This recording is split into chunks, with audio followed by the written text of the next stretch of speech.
So, as a learning provider, which is what Harappa is, we have the privilege to work with more than 250 enterprise partners, many of whom are starting to get very, very conscious and determined about their diversity, equity, inclusion efforts.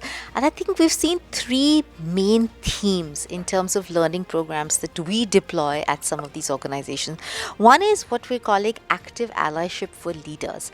I think there is a structured way to become a better ally. I think we can all become better. I think companies and diversity custodians and CHROs are understanding that. So there's a lot of active allyship for leaders as a program, because I think a lot of this begins from the top is one that we're seeing.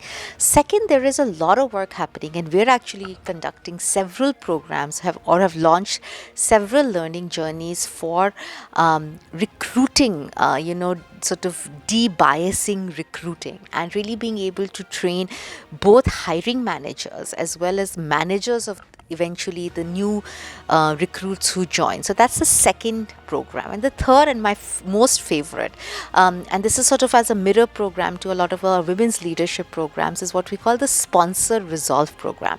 Because as of course you can take the underrepresented groups, right, or women in some of the case of the programs that we run, but it's as important that as those women professionals go through their leadership and learning programs, their managers of those women colleagues also understand what is expected of them, so that they're able to then aptly nurture the progress that the women learners have seen. So these three programs: active allyship for leaders, de-biasing recruiting, as well as a sponsor resolve program where we work with the managers of the women learners, are three things that we're seeing a lot of.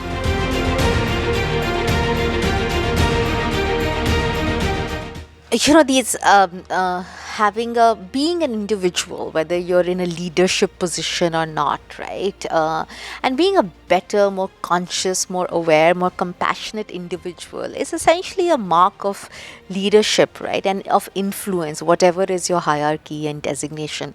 So I think there are two kinds of leaders who lead the charge. I think any social movement, anything that needs to change, needs ambassadors and leaders.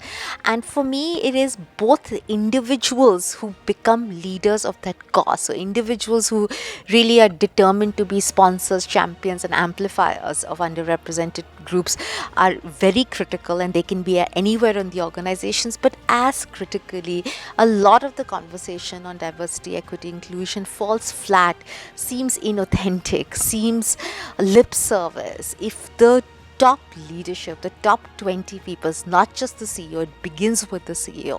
But I think eventually it has to permeate the boardroom of 8, 10, 12 people. And unless that happens, all of it will just seem inauthentic and hypocritical. So I think true leadership of the company as well as natural leaders of the cause, I think we need both kinds of leadership if we really have to make any progress on something as audacious as this.